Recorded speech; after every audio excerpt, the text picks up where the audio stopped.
Friend, જય શ્રી કૃષ્ણ, રાધે રાધે, જય માતાજી. કેમ છો બધા? મજામાં ને? અને આઈ હોપ કે બધા મજામાં જશો અને મજામાં ન હોય તો બધા. અને જો આજે હું આપણે જે વન પીસ હોય કે ગાઉન આપણે જે પણ કંઈ કહીએ એ થોડું ઓલ્ડ ફેશન થઈ ગયું હોય અથવા તો એમાં કોઈ પ્રોબ્લેમ આવી ગયો, જેમ કે મારે જ છે, એમાં જે આપણે કાટના ડાઘ હોય ચોમાસામાં જે પડે છે પતરા ઉપરથી, લોખંડના પતરાનો જે કાટ હોય છે એના ડાઘા થઈ ગયા છે. તો મારે હવે ગાઉન જાણે કે નકામું એવું થઈ ગયું છે. તો ફરી મને વિચાર આવ્યો કે ચાલ એને રીયુઝ કરું અને એક નવો જ લુક આપું. તો વન પીસને એક નવો જ લુક આપ્યો છે. તો અને પછી આપણે બટેટાની એક એવી સબ્જી બનાવવાના છીએ કે તમે ક્યારે બનાવીને હોય અને લગભગ ખાધી પણ નહીં હોય. તો છે ને વિડીયોને છેલ્લે સુધી જોજો, ચેનલને લાઈક શેર અને સબસ્ક્રાઈબ કરજો અને પેજ ઉપર હોય તો ફોલો કરજો. તો ચાલો શરૂ કરીએ.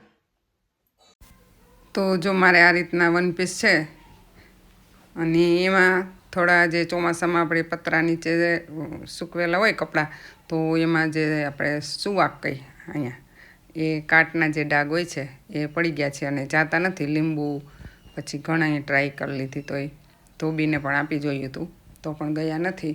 તો મને થયું કે આ વન પીસ મસ્ત છે અને મારું ફેવરેટ છે, તો હવે આનું શું કરવું? તો મને થયું ચાલ એને રીયુઝ કરું. તો જો આ રીતે પહેલાં તો આપણે વન પીસ પાથરી દીધું અને હવે એને જે કટિંગ છે એ કરી નાખશું. કમરથી ઉપરનો જે ભાગ હતો એ મેં આ રીતે બ્લાઉઝ ટાઈપ કટિંગ કરી લીધો છે, જોઈ લો.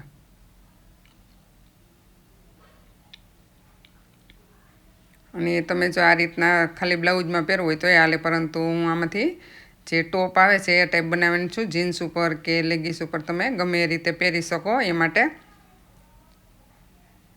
અને નહીંતર તમે ઉપરના ભાગમાં ચેન નાખી અને બ્લાઉઝ પણ બનાવી શકો. હવે આપણે જે રીતના જે ટોપ બનાવી છીએ એની લંબાઈ જેટલી રાખવી હોય એટલી લઈ લેવાની. મારે ઉપરની લંબાઈ 16 છે એટલે મેં નીચેની રાખી છે 17 જેટલી, કારણ કે નીચેથી પટ્ટી વળશે અને ઉપરથી પણ સિલાઈમાં જશે એટલા માટે. અને પછી એને પણ કટિંગ કરી લઈશું સીધું. અને આ રીતે તમે તમારે લાંબી કુર્તી હોય અને એમાંથી પણ ટોપ બનાવવું હોય તો પણ બની શકે છે. તો આપણને જે ઓલ્ડ ફેશન થઈ ગયું એ ગમતું ન હોય અને એને નવો લુક આપવો હોય તો એક બેસ્ટ ઓપ્શન છે આ. જો આ રીતે કટિંગ કરી લીધું છે.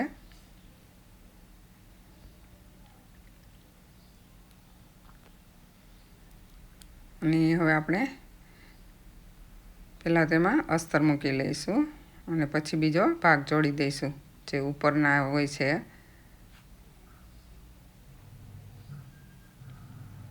અને આ રીતે મેં અસ્તર જોડી દીધું બંને બાજુ, કારણ કે આમાં થોડી પેટર્ન આવે એમ છે એટલે સીવવા વખતે પણ ધ્યાન રાખવું પડે એમ છે. નકર તમે સાઈડમાંથી સીવી અને જે આપણે ઝાલર ટાઈપ મૂકી એ રીતે ચીપટા લઈ લઈ તો પણ હાલે, પરંતુ આમાં આગળ પેટર્ન જેવું બને છે એટલે થોડું ધ્યાન રાખવું પડશે મારે.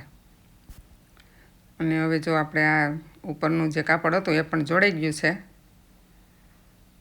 અને એ તૈયાર થઈ ગયું છે. અને ત્યાં સુધીમાં બપોર થશે એટલે રસોઈની પણ તૈયારી કરવી પડશે. જુઓ આપણું ટોપ થઈ ગયું છે એકદમ તૈયાર. મારે આ જે વન પીસ હતું એ 2020માં મેં લીધેલું હતું, લગભગ 4 વર્ષ થયા, પરંતુ જો એમાંથી લુક એક નવો જ થઈ ગયો છે, જાણે દુકાનમાંથી નવું જ ખરીદવું હોય એવી રીતના. તો ચાલો જો તમને બતાવું. થઈ ગયું ને એકદમ મસ્ત મસ્ત. બજારમાં મળતું હોય તો મોંઘા ભાવે મળતું હોય અને આ આપણે ઉપયોગ થઈ જાય. હેલો મિત્રો, જો હું તમને કીધું હતું ને કે આપણે જે વન પીસમાંથી એક રીયુઝ કરીને એક નવો લુક આપીશું, તો જો બની ગયું છે એકદમ ટોપ ઉતરાય. જુઓ, અને આગળ પણ આ રીતની ડિઝાઇન પડી છે. જુઓ,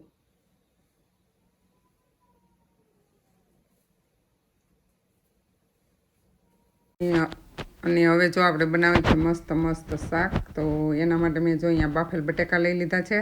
તમે આ શાક લગભગ ક્યારેય ખાધું નહીં હોય તો જુઓ, બાફેલા બટેટા છે અને એને આ રીતે કટ કરી લીધા છે નાની નાની સ્લાઇસની જેમ. અને આપણે આ રીતે સેજ દબાવી દઈશું વાટકીથી, અથવા તો આપણે આમ જુઓ આમ ચપટા કરી દઈશું એકદમ, જો આ સ્લાઇસ જેવા છે.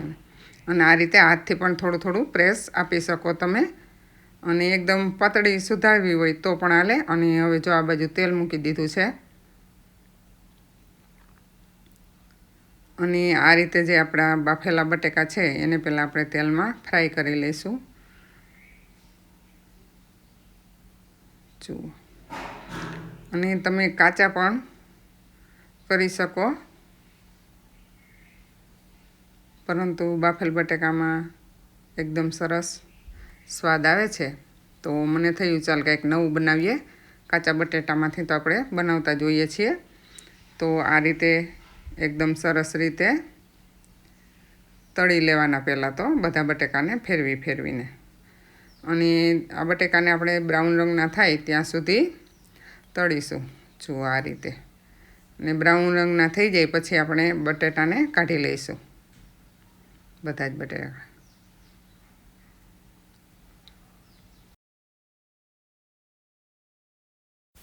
અને હવે આપણે બીજા જે બટેટા છે આપણા એ વધારાના છે એ પણ એવી જ રીતે બ્રાઉન રંગના તળી લઈશું અને એક વાસણમાં કાઢી લઈશું. અને જો હવે આપણે એક કઢાઈમાં તેલ ગરમ મૂકીશું, અને તેલ ગરમ થઈ જાય એટલે એમાં રાઈ પહેલાં તો, પછી આપણે એમાં જીરું નાખીશું, અને લસણની જે ક્રશ કરેલી નથી પરંતુ કટિંગ કરેલી છે ચાકાથી, એ આપણે લસણની કળીઓ પણ એમાં ઉમેરી દઈશું. અને પછી આપણે એમાં લીમડાના પાન, પછી હિંગ, પછી મરચાં, ઝીણા કટિંગ કરેલા છે મરચાં એ પણ ઉમેરી દઈશું. અને ત્યારબાદ આપણે એમાં ઉમેરીશું ટામેટાં. અને ટામેટાને ઉમેરી અને થોડી વાર માટે ચડવા દઈશું, પોચા થાય ત્યાં સુધી. અને જુઓ હવે આપણા ટામેટાં એકદમ ગળી ગયા એવા થઈ ગયા છે. તો આપણે હવે એમાં નાખી દઈશું એક વસ્તુ જે તમે લગભગ ક્યારેય યુઝ નહીં કરતા હોય. જુઓ, આ છે ચણાનો લોટ. આપણે એમાં તેલમાં જ શેકી લઈશું ચણાના લોટને. અને ચણાના લોટ નાખ્યા પછી ગેસને થોડો ધીમો કરી નાખવો, જેથી કરીને નીચે લોટ બેસે નહીં. અને પછી આપણે બધા મસાલા કરી લઈશું. જો આ રીતે નહીં તો નીચે બેસી જાય છે.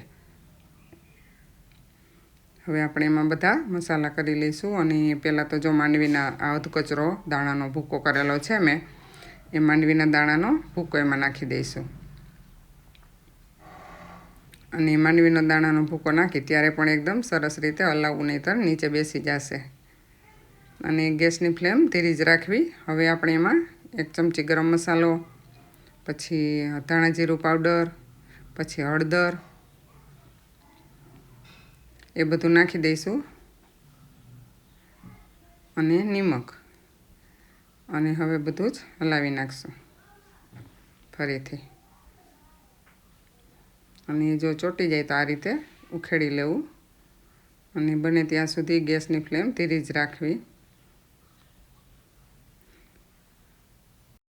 અને જો હવે એક વાટકીમાં મેં દહીં લીધું હતું, એમાં ધાણા જીરું અને મીઠું નાખેલું છે. અને જો આ રીતે આપણે એ દહીં છે એ જે આપણે ટામેટાની ગ્રેવી બનાવી એમાં ઉમેરી દઈશું. અને થોડી એ જે દહીં આપણે લીધું હતું એ વાટકીમાં થોડું પાણી નાખી છાશ જેવું થઈ જાય અને એ બધું ઉમેરી દઈશું. આ રીતે હલાવી નાખશું. એક મસ્ત મજાની ગ્રેવી તૈયાર થઈ જશે.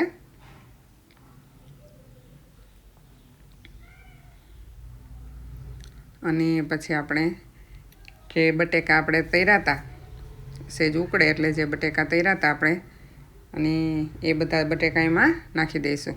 જુઓ, અને આ રીતે એક મસ્ત મજાની સબ્જી તૈયાર થઈ જશે. અને તમે આને પૂરી પરોઠા સાથે કે રોટલી સાથે પણ ખાઈ શકો. અને ટેસ્ટમાં એકદમ મસ્ત લાગે છે. તો જરૂર ટ્રાય કરજો. અને અહીં હું તમને યાદ કરાવી દઉં કે ચેનલને સબસ્ક્રાઈબ ન કરી હોય તો સબસ્ક્રાઈબ કરજો.